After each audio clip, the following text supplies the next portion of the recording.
Chapter 11. Confused. Heartbroken. Riel came to her office early, wanting to finish the bulk of her paperwork. Nothing to waste, for they would be leaving tonight.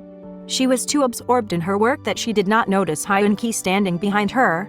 Hyun-ki laid the bouquet of red roses on her table to get her attention, and when she turned, her face almost got so close to his, touching each other's face when he was bent behind her back to place the bouquet beside her. She was taken aback. Feeling amused, he said, "Good morning. I just want to thank you." Before she could speak, he scurried away and simultaneously reminded their flight at 10 p.m. Afterwards, they attended a meeting with the division heads that began at 9 a.m. and was over at noon. Hyun-ki returned to his office with Riel following behind him, and in the back of his mind, he thought of inviting Riel for lunch before taking her home to pack her things for Cebu. He was surprised to see Cynthia sitting behind his desk. "Hello, sweetheart," in a soft, tender greeting. "I learned you were in a meeting, so I patiently waited for you here. I brought a souvenir for you from Italy." It was Cynthia. She went close to him with the souvenir, placed it on his palm, and begged him to open it. "I want to see how you would react." Hyun-ki opened it to find a costly watch. "You shouldn't have bothered, because I have many of them," he said formally. "Are you not happy with my gift?" "Oh, come on, don't make me sad. Hyun, anyway. I came because I want to be with you today. How about spending time together to catch up from where we left off?" She grabbed his arm in full tenderness and clung to it as she pulled him out of his office. Hyun-ki cannot refuse her persistence. He obliged, thus forgetting his plan to invite Riel for lunch. While waiting for the elevator, Riel and her staff came about to go down to the cafeteria to eat. When she saw them together, she pretended not to be affected by the show of tenderness Cynthia made to Hyun-ki. Cynthia smirked, feeling insecure when Hyun-ki glanced at Riel.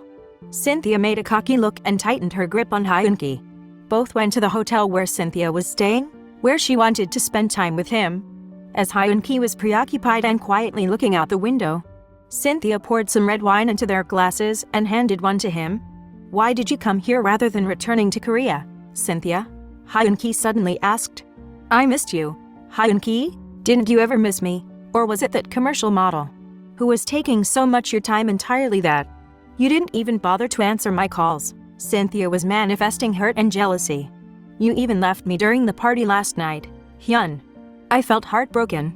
Hyun-ki stared at her for the longest time, and while sipping together, Cynthia gazed straight into Hyun's eyes, giving back his long stares at her, then asked, "Tell me you miss me," coming closer to kiss him, brushing her lips to his, and suddenly giving him a French kiss.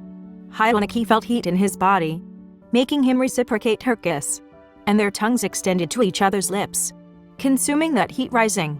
He placed his hands gently on her waist as he felt the warmth of her intense kisses.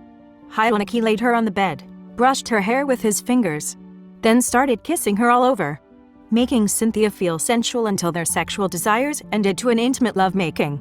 Hyun-ki was roused by the ringing on his smartphone and heard Reeler's voice, reminding him of the time, and that she still had to go home to pack for their trip. Overhearing Cynthia's voice, Riel suspected he had been with her all that time.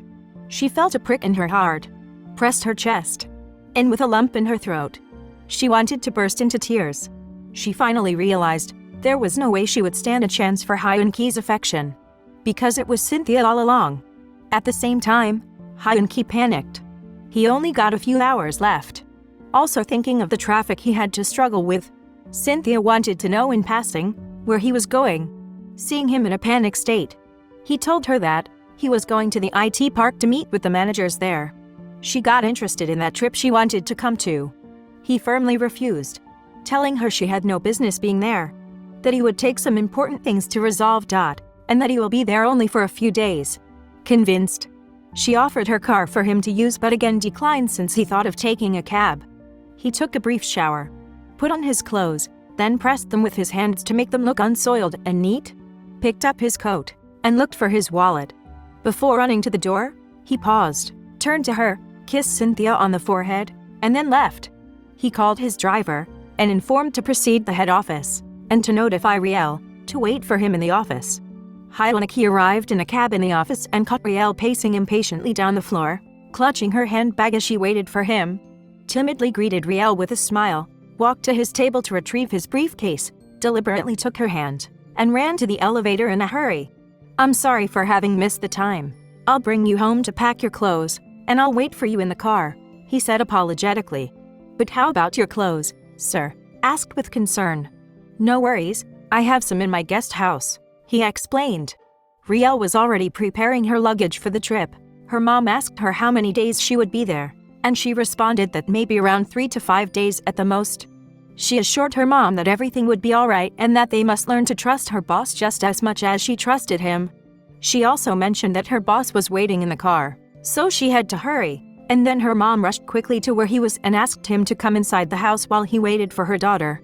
Hyunki said he didn't mind waiting in the car, but the mom insisted. You better come inside. It is bad manners to keep a CEO waiting for her daughter in the car. To please her, and without much ado, he gave in. When inside, Mrs. Kama served him orange juice and some butter biscuits and then asked, "From where in Korea are you residing?" Asked inquisitively. I was born in Gangbuk, the northern part of the city of Gangnam, ma'am, and Mrs. Kama abruptly mentioned, I learned that it is one of the richest neighborhoods in that part of Gangnam, isn't it? I guess so, ma'am. He spoke humbly. But we grew up here in this city with my brother because my dad wanted us to get used to living here and learn to adapt to your culture and way of life. After all, it is also good for the business, Hyunki added. Are you in a relationship with Riel? She frankly asked. Then out of the blue came Riel, cutting her off. Mom, it is not appropriate to ask such silly questions. He is my boss. Mom, my boss. Okay, both were relieved. Riel bid her mom goodbye while Hyunki bowed respectfully and aided Riel in carrying her luggage. Both burst into laughter in the car, and Riel sighs in relief for coming in on time to save him from her mom's inquisitiveness. Junie, their driver, advised them that they were near approaching the airport. Since they arrived earlier than expected, Hyunki offered Riel something to eat. And when they heard the name of their destination from the voiceover, they got on the business class plane. Riel was overwhelmed because it was her first time boarding a business class flight, and Hyunki was amused. Riel chose to see the outside view of the plane, feeling nervous and nauseous. First time to board a plane? Your first time to fly? Hyunki asked. My first time to get on a business class, replied Riel. Well, Riel, you will get used to flying because we'll be making flights most of the time. And maybe outside the country, too? Riel became more delighted and interested in what her boss said. Riel later got tired of viewing by the window, so she settled her head on her seat and fell asleep. Hyunki watched her sleeping, then gently placed her head on his shoulder. Their flight lasted an hour and a half, landing at the Cebu International Airport. As soon as they entered the terminal, Hyunki was on the lookout for his chauffeur and caretaker of his guest house. When he saw him waving at them, giving the signal, over here, Ben led them to the parking lot. But as he picked up Riel's luggage, he could not stop looking at her and hesitated for a moment. She seemed familiar with him but dismissed the thought, thinking he was mistaken. Sir, your guest is so beautiful, he exclaimed admiringly. Yes, she is beautiful and quite attractive, isn't she? Hyunki remarked. Is she your fiancé, sir? He continued to ask. Wanting to know if his suspicion at the back of his mind was correct, Hyunki chimed in. No, she is my executive assistant, but someone special to me. Felt somehow amused. The chauffeur went in the driver's seat, thinking deeply, with wrinkled eyebrows considering Riel's familiar face.